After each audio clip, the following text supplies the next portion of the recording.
So I've talked too much. I definitely am tired of hearing myself talk. So I would love to field any questions and then do a quick, you said like, what, 4:40? Is that what you said? Okay. So let's do some questions, and if they run too long, then I'll skip the practice we did in meditation. We'll see. Whatever. Is there any question? What? Wing it. Well, that's the story of my life. Ride the wings of hope. Here I am. Yes, one and then two. Yes. Could you tell us a little bit about what your own daily mindfulness and meditation practice is? Yes. Thank you. And I realize, like, as I'm towards the end of this, like, I skipped over most of how I came to the spiritual path and all of that. I'm sorry. Like I said, I'm real tired. I'm trying to fit a lot into a little time. Thank you for bringing that up. Today, daily, I wake up and I meditate pretty much every day. That's the core of my practice. I try to do that every day. Sometimes it's in the morning, sometimes it's mid-afternoon, sometimes it's morning and night. It's with this kind of work where I'm on the road a lot, I just have to fit it in where I can fit it in, but it's something that I'm committed to. And another part of my spiritual practice is running. I love running, and that's a big part. When I came out of rehab, the first time I was pushing 300 pounds. I was just a mess. And so, my weight still will fluctuate because it can be hard when you're on the road, but meditation and running, and I read a lot because I think there's something to be said for learning from the great wisdom traditions, again, whichever one or ones resonate for you. But I mean, I try to to me, life is spiritual. It's like I said earlier, I don't compartmentalize it. I do have some designated times where I'll do some formal practice, but otherwise, like when I was just in the bathroom, like here I am washing my hands, and I'm not always mindful, but like I try, and the nice thing is the more you practice and do the formal practice, it comes with you off the cushion into your everyday life. So that's kind of it. But day by day, I never, every day varies. I might be at home or I might be on the road or whatever. So, yeah, that's kind of what it looks like. Thanks. I had a very similar question, but since then I've thought of it in my Okay. both you and Joe have kind of extreme stories of addiction, and I think it's a lot more common to have kind of subtle forms of addiction, where your glass of wine with dinner maybe turns into two, and then the next night you're the same, and then Yeah. a few years later you're like, wow, that didn't get me. Yeah. But you're still generally fine. So, how do you address the fact that people? I mean, I'm not familiar with the jargon, but I would say that would be an addict in denial. But it's so common that how do you address that in sort of a systemic way, and how do we even begin to recognize that it's problematic? Yeah, it's a very good question. And it's interesting, because in life, all we really want to do is feel happy, right? We want to feel some semblance of peace in our lives. And especially in our Western culture, which is rooted in instant gratification, we want that peace right away. And so we have that drink of wine every night. Or for those that don't drink, addictions aren't just drugs and alcohol, obviously. We engage in meaningless sex, or we're eating, obsessively and compulsively, or we're turning the TV on. Not that any of these things are wrong in and of their own. They're fine. But when we're using them as a means of aversion, that's where the addiction part comes in. And it's because our natural tendency as humans is we don't want to feel that pain. It's part of our survival instinct. So it kind of makes sense. But when is enough enough? When do we say when? And that's a very hard thing to know because it's such an individual case-by-case scenario. I will say that rock bottoms don't need to be anywhere near where mine nor Joe's were. The bottom can be here for us, but bottoms can be raised. They can come up, and someone's rock bottom can be the fact that maybe they're just sick and tired enough of doing what they're doing. You don't have to have lost a job or your family or whatever, and that's great. And I've heard stories like that, and I think that's wonderful. But again, it's for each person. It's different, And in my case and in Joe's case, we had to really go through the ringer. And that was just our karma this time around, not to spiritualize it or overly spiritualize it, but that's what it was like. And like I said, even though I'm in recovery, life is still very hard. But so for those that have the underlying lighter addictions, I don't know. I don't know how to respond because if they're still functioning, that's the hardest kind of addict to work with because, hey, I still have a job. I'm still getting paid. I'm still making dinner, or I'm still coaching, or my son's team, whatever. Each person has to want to get better on their own. I think anyone who's gone through this or has a family member has learned that you, if you are in the grips of addiction, whatever addiction, you have to want to do it for yourself. You can also do it for other people, of course, your family, but you really need to want to do it for yourself. And I know it's extra hard when you're not at that rock bottom, because the rock bottom, it's a horrible place to be. But man, when you're strung out like that and you have nothing left, like going to detox and rehab, it's a lot easier to get there than when you're functioning still. Because shit, I have nothing else. Like Joe said, like I'll go and I'll go, and so yeah, I wish there was a simple 1+1=2 answer, but there's not for that. But a great point. Thank you for bringing it up. Who's got another joke? Maybe there's a free book in it for you. No, I'm just kidding. I can only give one away. those come out of my pocket. No, but any questions or comments? Yes. I just want to respond to that a little bit. Yeah. Because I feel like I come from that place, and sort of see where, sort of bringing it back together, yoga and mindfulness for me has given me that place of like finding what feels really good. It's not us one. Yeah. And then being able to bring that home. Yeah. And in that process, I think we can find that sort of place. Absolutely. And that's what I've had to do in my life, besides going through the inner work, was replacing the bad addictions with the good, in quotes. But again, it's very hard for some people to make that shift. Even though there's an underlying sense of dis-ease or uncomfort in our lives, it's safe because it's what we know. And what is scarier than change? Oh, even if we know it's for the better, we know it's going to be uncomfortable, and that is the worst. And so that's why I was saying, like, for me in my shoes and Joe and others, like, when you're just at that bottom, it's like you have nothing left. So it's easier to kind of be open to that. Whereas when you're still getting by, you have a little fight left in you, or a lot of fight in some cases. But absolutely, that's the trick is, and in the beginning for me, I was staying sick also because I would get clean, but I wasn't replacing it with anything. I was just like, all right, I'm not doing drugs. This is great. Now what? And life got really boring really fast. And yeah, I've learned the hard way. Thank you, though. Wonderful point. Yes, one and then two. Yes. I've actually begun doing the refuge recovery meetings, which are a Buddhist approach to the 12 steps founded by Noah Levine, who is the author of Dharma Punks and Against the Stream. But as I said earlier, not advocating one over the other. I will also still occasionally attend 12-step fellowship meetings. And hey, man, like, I've never understood the mentality of, like, ours is the right one. Even with religion too, of course, but it's like, dude, if someone's healing themselves and saving their lives and showing up and serving others, the fuck? Like, get over yourself. Like, we're all here to heal. Like, encourage, uplift, don't bring down. So, yeah, it's still a part. It's an integral recovery, though, with exercise and meditation and whatnot. So, yeah.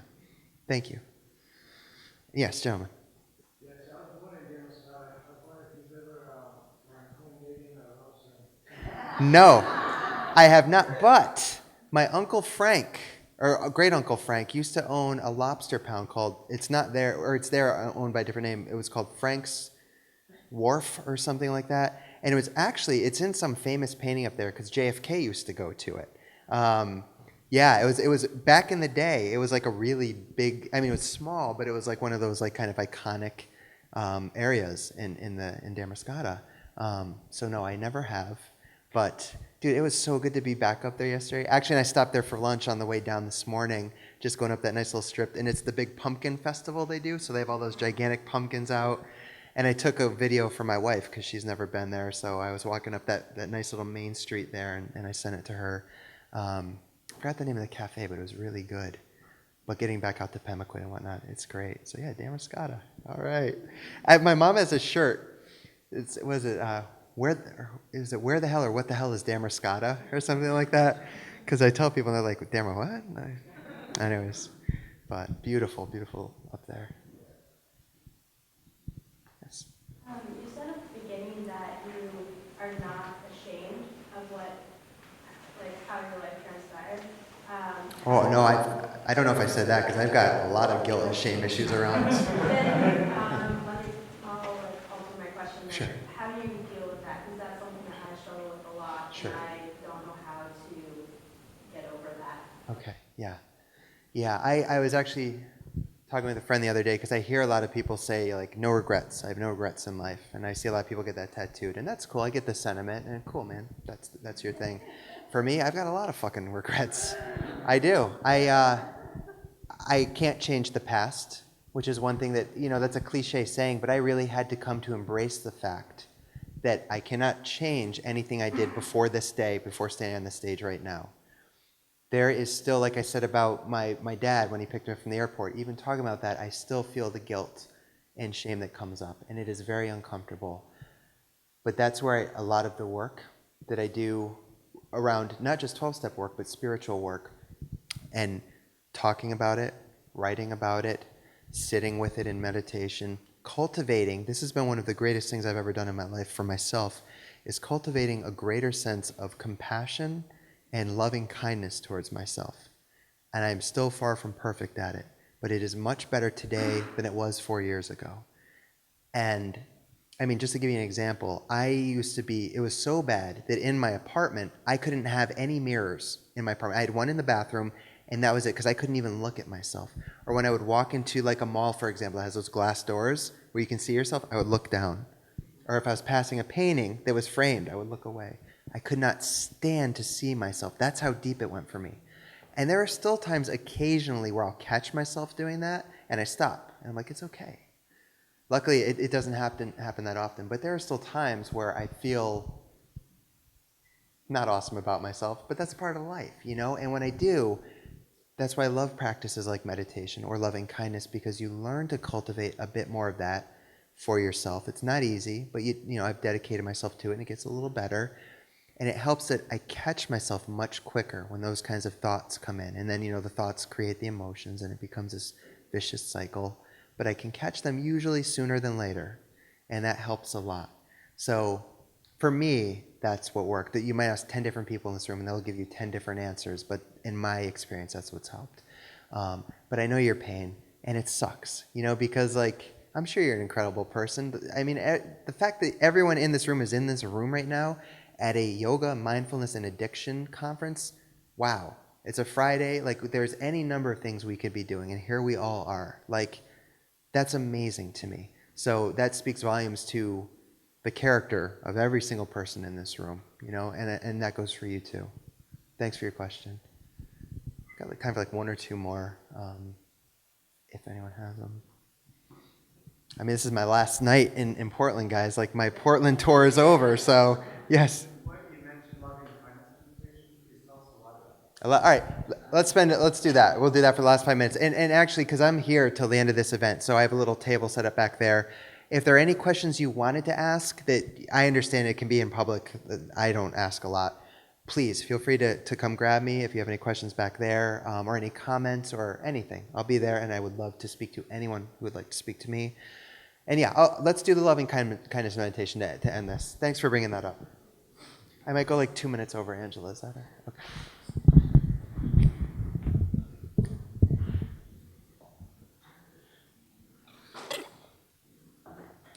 Okay. This is one of the top 3, I would say, big spiritual practices for me in my life. And the reason is because when we start, there's a series of steps we'll go through. It's not long. But the first step is we're actually going to extend this loving kindness towards ourselves. And for those of us, like my friend who just shared, that have the self-love and the guilt and the resentment issues, that can be very difficult. And today, sometimes I still have a hard time when I extend the love to myself because I don't feel worthy of it, but I do it anyways. And with that practice, it's gotten much better. So if you're comfortable in a group setting, I'm going to ask you to close your eyes. And if you're not comfortable in a group setting, that's okay too. Normally, we would begin this by doing a quick scan head to toe, but we've already done that. And let me just say, this is a practice you can do in a minute in the morning. I try to do it every morning. I think it's a great way to start my day. Or you can really get into this and sit with it for anywhere from 10 minutes to half an hour, really getting into each step of it. But since we're limited on time, I'll just somewhat quickly walk you through the steps. So let's just take one slow, conscious, intentional breath in through the nose and out through the mouth. Try to make it as deep as you can.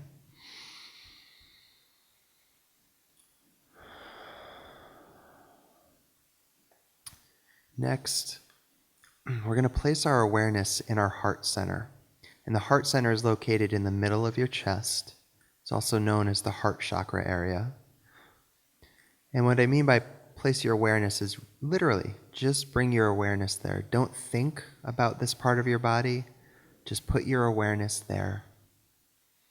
And what might happen is you may begin to feel some sense of warmth or tingling or even a sense of love, or maybe nothing at all, and that's fine too. But we want to bring the awareness there because that's where this practice is rooted in. It's a loving kindness practice.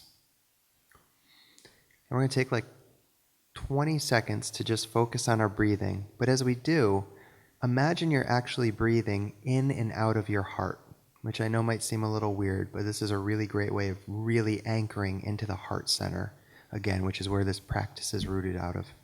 So let's just take like 20 seconds to breathe and imagine it's your heart doing the breathing in and out through your chest.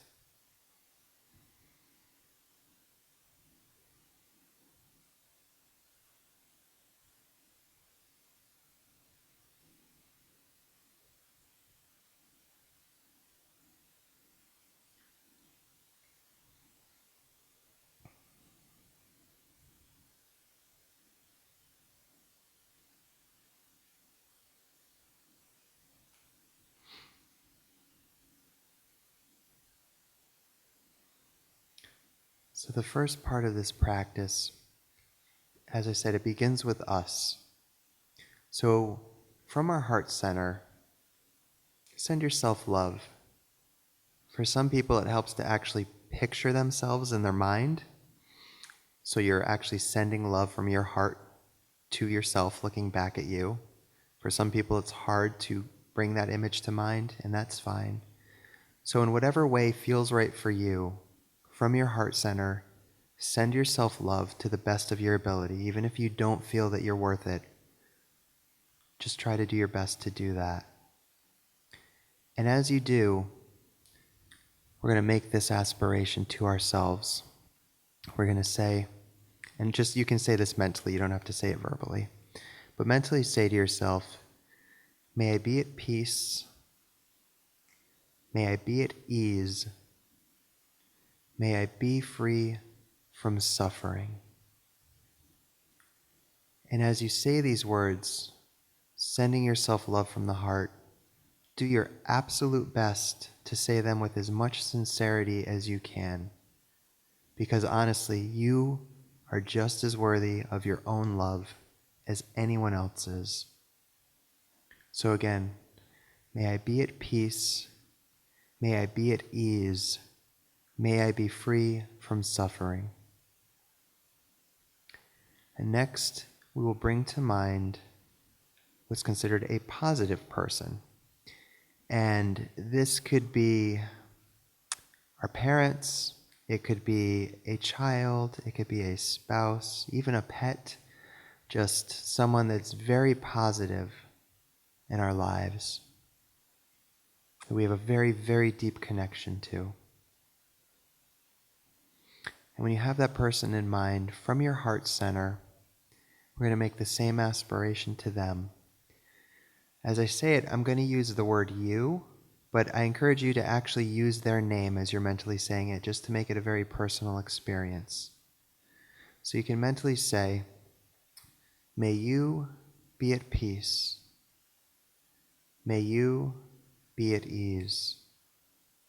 May you be free from suffering. Again, sending them love from our heart as we make that aspiration.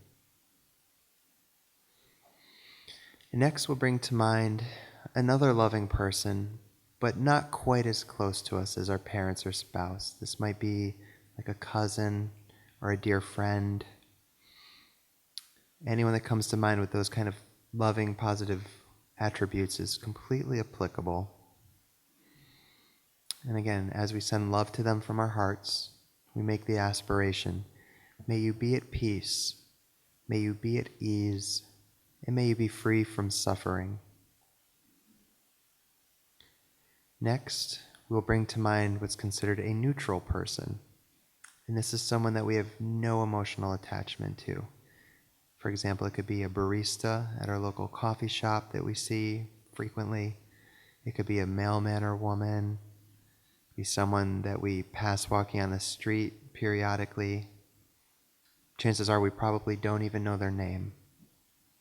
And from our hearts, we extend love to this person, and we make the aspiration, may you be at peace, may you be at ease, may you be free from suffering.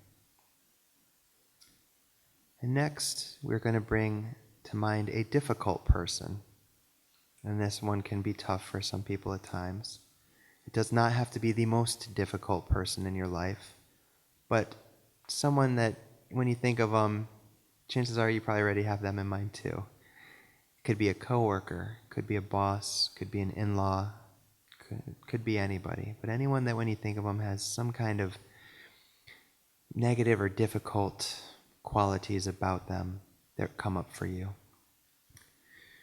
But we're still going to do our best to send them the same loving kindness we've sent everyone else in this practice.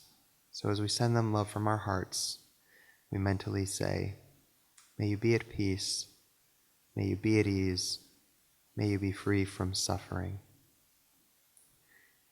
Now we're going to picture everyone together in a room, and that includes ourselves, the positive person, the loving person, the neutral person, and the difficult person. And standing there together, from our hearts, we extend love to everyone in the room, including ourselves, as we make the aspiration, may we be at peace, may we be at ease, may we be free from suffering. And then we're going to continue to send that love out from our hearts. It helps some people to picture it as either a glowing white or yellow light that would start by encompassing this whole room that we're sitting in now, so that everyone here at this Addiction, Mindfulness, and Yoga Recovery Conference is at peace and is at ease and is free from suffering. And then from there we spread it out to cover all of Portland and all of Maine and all of New England, the United States and Canada and Mexico and the entire earth until it's covered in this glowing white or yellow light. And then even from there it extends out into the farthest reaches of the universe. So all that's left is this glowing, loving kindness. And we make the final aspiration, may all beings be at peace. May all beings be at ease. May all beings be free from suffering. And then when you're ready, you bring yourself back to the room and open your eyes.